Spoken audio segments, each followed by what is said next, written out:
Sonic Adventure, a great game. Sonic Adventure 2, a great game as well. Sonic Heroes, it's okay. Now we have Sonic the Hedgehog, or Sonic 06 is what most people call it. Why does this game share its name with the classic title? Couldn't they see that can cause some confusion? I mean, yeah, you could always call the first title Sonic 1, but come on, don't rehash the name, it's just plain lazy. What if a sequel to this particular game was released? Would they call it Sonic the Hedgehog 2, further adding to the confusion? This game should have at least had some sort of subtitle like Sonic the Hedgehog, The Flames of Disaster, or Sonic the Hedgehog, Let's Mosey with Mephiles. Now, as you guys may have known, I already kind of dwelled into this game in my third part of my look back at 3D Sonic games, but like I said, this game really deserves its own video, maybe two. Oh, and I think one of you asked me this earlier, but the reason why I only show the CD of the game is because the case looks like this. Yeah, not very exciting. This is also the last time I'm going into this game. My mental capacity can only take so much of a beating. Because I already explained the plot in a nutshell the last time I looked at this game, I'll just go straight into the gameplay mechanics. Alright, well if you played any other previous 3D Sonic game, then you'll be immediately familiar with the controls. Let's start with Sonic. First and foremost, Sonic's average speed in this game is significantly slower than previous games, and occasionally his top speed actually drops. What the hell is going on here? Move it, goddammit! Because of Sonic's slower speed, stages are constantly splattered with dash panels. I'm serious, they're everywhere. Sonic shouldn't need so many dash panels to do something he should be able to do naturally. Sonic still has the homing attack, which now has actually been given quite a significant upgrade compared to the other games. Not only can it be used to home in on enemies and item boxes, but now it can home in on grind rails and target enemies that are above Sonic. So it's kind of like Sonic can ignore gravity altogether now. The spin dash also makes a return, but it's been horribly neutered in this game. Unlike previous 3D titles, you can't perform a spin dash on the fly. Nope, you have to stand completely still and then perform it. You can't in any shape or form perform it while running. If you do, you'll do the slide kick or the slide attack when you buy it, which in itself is extremely annoying because you can't cancel the attack and you have to wait until it finishes. Come on, stop sliding! Sonic stages are pretty much everything you expect from a 3D Sonic game. But this game introduces mock speed zones. In the final part of some Sonic stages, Sonic will decide to pick up the pace and begins to run incredibly fast down a straight path. During these sections, you can only move Sonic left and right with an incredibly stiff jump to supposedly help you avoid obstacles. You can also use the light speed attack to follow trails of rings to help you along the course. But this whole stage concept falls flat on its face. First off, like I mentioned, you can only move Sonic left and right and have him jump. Since Sonic is going so fast, you can't influence Sonic's direction when in midair, so you better hope your jumps are fucking precise to the max, otherwise you will die.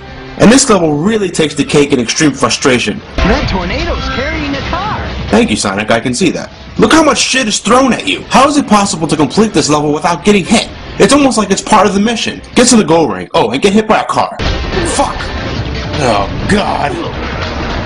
These absolutely have to be the worst snowboarding stages in Sonic history. Not only does it control awkwardly, but the jumping can be completely unresponsive when you really need it. Shit! Come on! God! How heavy is this bitch if she causes me to sink through the sand when carrying her? Fuck. Tails also makes a return, no longer sporting a mech, and somewhat back to his Sonic Adventure roots. Somewhat. My God, Tails, you are painfully slow! Okay, let's try flying. Okay, that's pretty much the same, but whoa, why does he lose all momentum when he's become tired of flying? That doesn't make any sense! From a scientific standpoint, anyway. And shouldn't there be a meter to signify how much flight time Tails has left? Well, apparently that was supposed to be implemented into the game, but because this game is the epitome of a rush job, it never happened. Ring bombs? What kind of attack is that? What's wrong with Tails' tails? And why does it randomly switch to some random first-person mode? It's awfully distracting.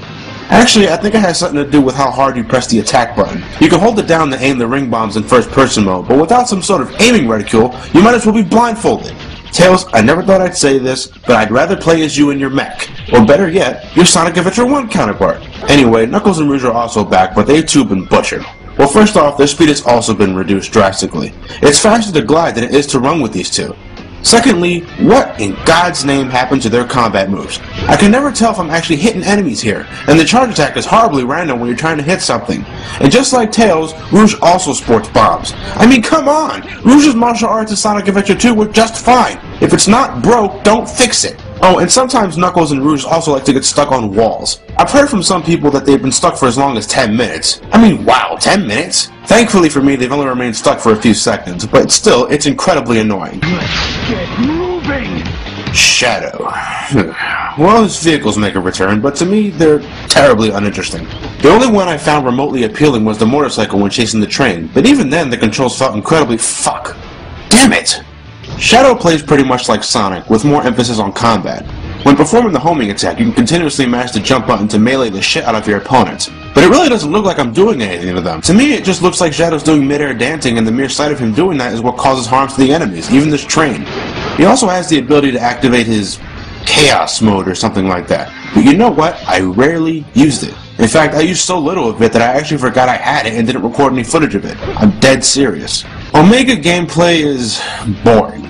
Well, first off, he's faster than Sonic. That's right, the goddamn robot is faster than the main character, Sonic the Hedgehog. His cannon shots look and sound completely unsatisfying. The enemies die, yeah, but it sure doesn't sound like I'm hitting them with anything strong. You can also hover in mid-air by holding down the jump button, but as some of you may already know, you can constantly tap the jump button and essentially give him infinite airtime, allowing you to skip major chunks of the level. Abusing gameplay mechanics can be quite fun, right? Blaze the Cat. Now here's a fun character. She's faster than Sonic, her attacks are strong, and she's pretty much everything that Sonic should have been, minus the fire spin. That's pretty much all I can say about her. Well, I thought her drill attack could have been fine-tuned to be easier to execute, but even then, that's a real nitpick. Amy... ugh. Remember when I said back in my quick look at Sonic Adventure 1 that Amy made you wish you were Sonic instead? Well, in this game, Amy makes me wish I was anybody in this game but her. Seriously, Amy outright sucks in this game. Amy, you were questionably bad in Sonic Adventure, and then you got the badass upgrade in Sonic Heroes. What the fuck happened? When did she get the ability to become invisible? In what way does this tie into her character? Also, her double jump is really awkward. Upon jumping again in mid-air, Amy loses all momentum and then begins to fall straight down. Again with the momentum. What exactly is causing Amy or Tails to stop moving forward in mid-air? It's not supposed to happen! And can't you at least move and swing that hammer at the same time? Why must you come to a complete halt when swinging it? Ugh. And then, there was Silver, the new guy. He has psychic abilities which allow him to manipulate objects, control enemy projectiles, hover in midair for a short time, and, best of all, absolutely owns enemies. At the expense of speed! My god, this marijuana head is slow! I mentioned it before, but look at him in this cutscene. Why can't he do that in the actual game? What the fuck is that? That looks nothing like what he did in the cutscene. What's the point of this move anyway? Wow, he moved the whole extra foot there. And then there's the ball puzzle. Yeah, players of the game will know exactly what I'm talking about. The ball puzzle. Now, to be completely honest, I actually managed to complete the ball puzzle on my first attempt while recording footage for this review. Which I guess was good in terms of keeping my sanity, but completely destroys the point I'm about to bring up. The ball puzzle will break you.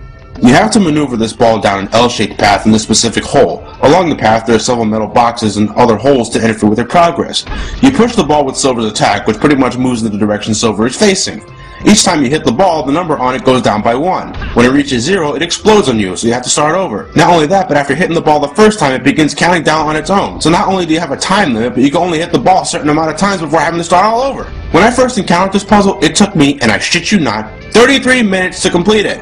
33 minutes! That's an episode of The Simpsons with commercials that eventually leaks into the beginning of an episode of Seinfeld. If you're playing this game for the first time, then mentally prepare yourself for the mind rape that is the ball puzzle. Unless you know the glitch that lets you face through the door completely skipping it. Me, I can never get it to work. Fuck. The controls are absolute balls. Movement is far too precise, and because of that, I found myself running into a lot of things when moving at a high speed. It's so frustrating when a dash panel sends me hurtling across the stage only for me to simply shift to the right or left and collide with the wall, bringing me to an instant halt. The collision detection is also a piece of shit. What the fuck just happened there? I was supposed to go through that window! Through it! Whoa, what happened? I swear to God I'm not doing this on purpose. No, I won't fall victim to that twice. How could they publish this game in the sorry state it was in? It's like buying an ice cream cone, but only getting the cone, and paying $60 for it! Ugh, and those fucking load times, they're everywhere! Starting a stage, in the middle of the stage, beginning a boss fight, after the boss introduction, the boss death, beginning a town mission after hearing in a sentence or two what the mission is, winning or failing the mission, hearing the person scold or congratulate you, loading the horrible This particular town mission takes the cake. You have to guess how many boxes are piled up there. 20 seconds later, you break the box that represents your guess. Then, 20 seconds later, you're told whether you're right or wrong. If you're wrong, then 20 seconds later, you're told you're wrong, and then 20 seconds later, you're brought back to the hub world. But If you're right, then you have to go through the guessing process like 4 more times with 20 seconds in between each answer. And don't get me started on that guess the captain minigame. In this particular minigame, you have to guess which is the real captain in order to advance to the next stage. And then you find out it's the first person you talked to in the first place. Well, thank you for wasting my fucking time. In case you didn't know, I have a princess to save. So thanks for prolonging my rescuing her, you fucking douche. To really seal in how terrible these load times are, take a look at this. And I'm not exaggerating anything here, folks.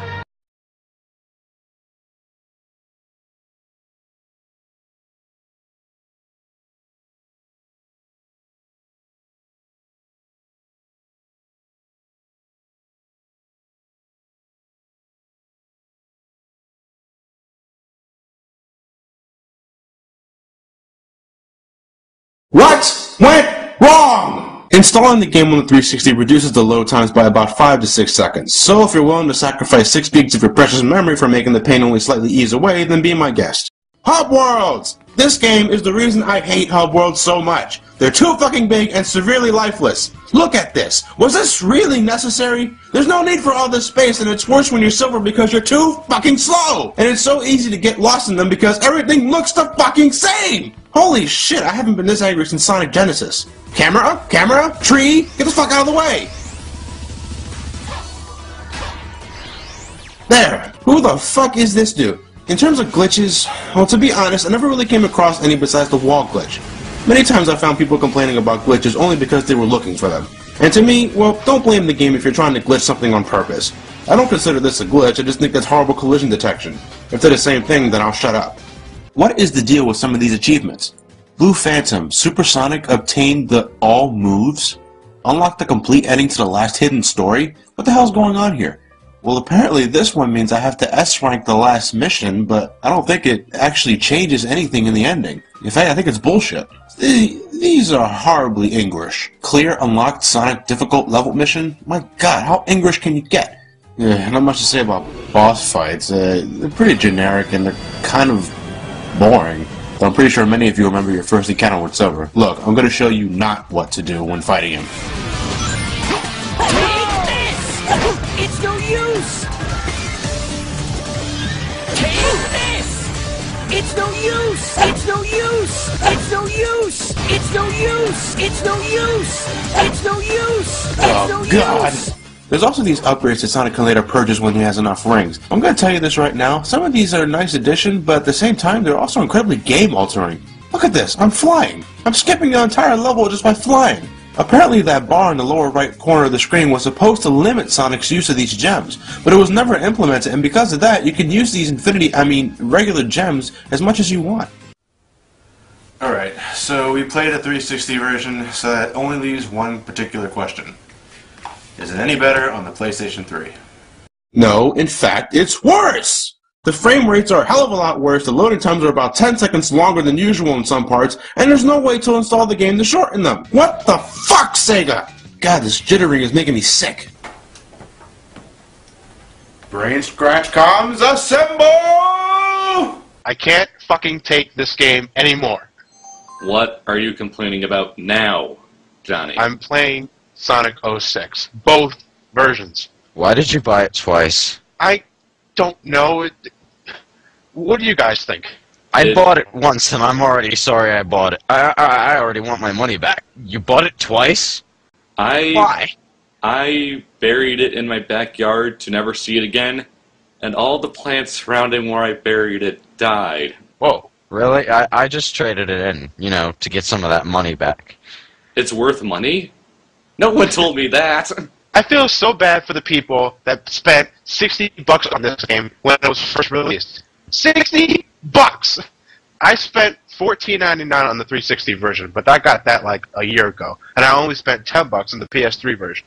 But that's still $25 too much to spend on this game. Why did you buy it twice? I don't know. I really couldn't tell you. This game is a piece of shit. I just feel bad for the guy who has to do it for our Brain Scratch channel.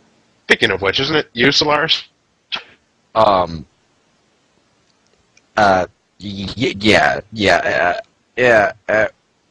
If you'll excuse me, I'm just gonna go kill myself now. So apparently we have an opening now. Great job, Johnny. Overall, I really couldn't tell you what else to say about this game. Definitely one of the worst Sonic games ever played. But do I consider it the worst? No. If you essentially take away all the load times and maybe fine-tune a bit of the collision detection there, this game wouldn't be that bad. I mean, in its core, it's a Sonic adventure game. I mean, yeah, it's nowhere near as good as those titles, but essentially that's what it is. If you're willing to look past all of those problems that I mentioned, then, you know what, go for it. I can't stop you. Everybody has their own opinion, and this is strictly mine, so if you don't agree with me, then that's okay. But I'd recommend you stay far, far away from this game. The only two things I like about this game is the CGI graphics like the one I'm showing you now, and the music. It's really, really good. I'll give it a 4.5 out of 10. That about ends the month of Sonic. I'm John of the Super Gamer Brothers. You guys have a good night. And thanks.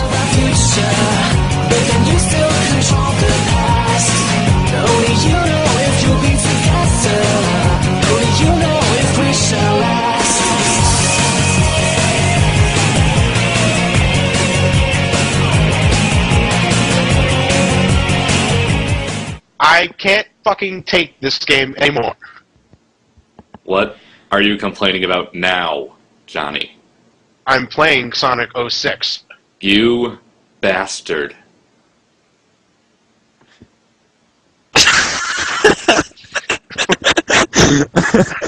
What the fuck was that supposed to be?